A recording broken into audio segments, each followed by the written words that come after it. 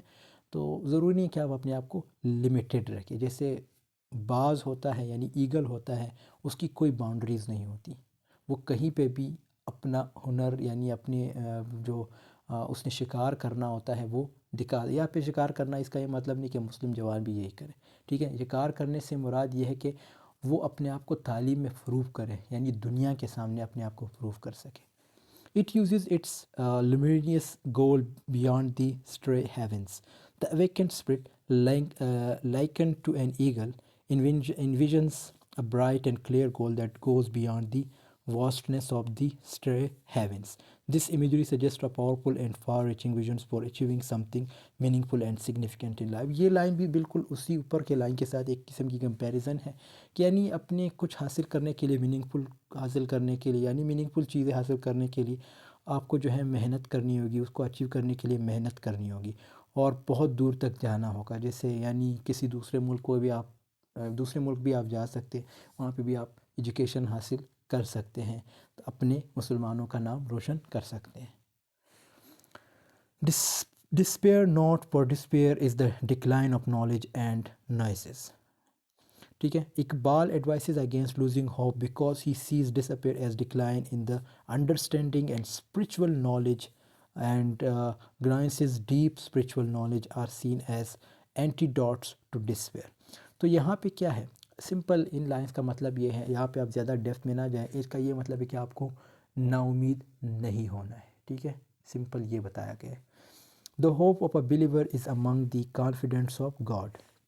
The poet suggests that the hope of a believer is special and is placed among the intimate and trusted companions of God. This emphasizes the significance of faith and hope in the divine context.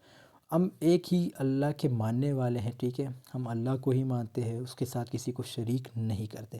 تو یہاں پہ یہ چیز بتائی گئی ہے کہ آپ کا جو فیتھ ہے یعنی جو ایمان ہے وہ اسٹرانگ ہونا چاہیے. کس پہ؟ گاڈ پہ, یعنی اللہ پہ. Thy abode is not on the dome of a royal palace. Iqbal is emphasizing that one's true place or purpose is not in the grandeur of royal palaces or materialistic pursuits. The idea is to detach from worldly desires and recognize a higher purpose.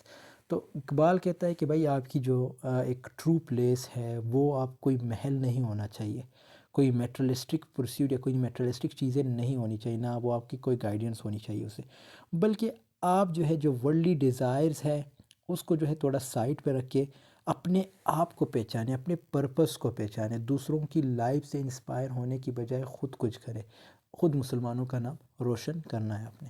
Thou art an eagle and shouldst live on the rocks of mountains. Using the metaphor of an eagle, Iqbal conveys that one possesses strength and nobility. Eagles are associated with high places and rugged terrains. Therefore, the advice is to live a life elevated and free like an eagle dwelling on the rocks of mountains. یہاں پہ again جو ہم نے اوپر دو lines پہلے discuss کیے تھے, eagle کی بات کی گئی ہے کہ جیسے ایگل ہیں وہ مختلف پہاڑوں, مختلف چٹانوں یہاں پہ رہتے ہیں, ٹھیک ہے. تو ان کی کوئی حد نہیں ہوتی اڑنے کی. تو یہاں پہ مسلمانوں کے بارے میں بھی یہی بات کی گئی ہے کہ آپ کی بھی کوئی باؤنڈری نہیں ہونی چاہیے, آپ کو جو ہے اپنے آپ کو آگے لانا ہوگا تاکہ دوسرے جو مسلمان ہیں یا اپنے مسلمانوں کا نام روشن کیا جا سکے. اوورآل اگر اس کی ہم سمری دیکھیں, دیکھو میں نے بتایا تھا 12 لائنز ہے, تو یہ جو پہلے 4 لائنز ہیں ان کی سمری یہ ہے. The point is critical to of a lifestyle that focuses solely on material wealth without incorporating virtues like strength and contentment. He suggests that true richness involves a balance between material position and inner qualities. تو یہاں پہ دیکھو یہ تو already ہم نے discuss کر لیا ہے, پہلے 4 لائنز کی سمری ہے, ایزی ہے. پھر یہ اگلے 4 لائنز کی سمری ہے, یہ آپ لوگ پڑھ لیجئے گا, ایزی ہے, ٹھیک ہے. باقی اگر آپ وہ لائن سمجھ چکے تو یہ آپ کو پڑھنے کی ضرورت نہیں. اور یہ اگلے جو 4 لائنز ہے ان کی سمری ہے, تو یہ بھی آپ لوگ پڑھ لیجئے گا. اب یہاں پہ ایک سوال بنتا ہے کہ what is Allama Iqbal concept of شاہین. یعنی یہ جو ورڈ شاہین ہے, دیکھو شاہین کسے کہتے ہیں, باز کو کہتے ہیں, انگلش میں ہم کہتے ہیں ایگل. تو اس کا کیا کنسیپٹ ہے اقبال کے مطابق؟ Actually Allama Iqbal, a renowned poet and philosopher from South Asia, used the concept of Shaheen to symbolize an individual with lofty ideals, strong determination and a visionary outlook. The Shaheen in Iqbal's poetry represents a person who is spiritually and intellectually awakened,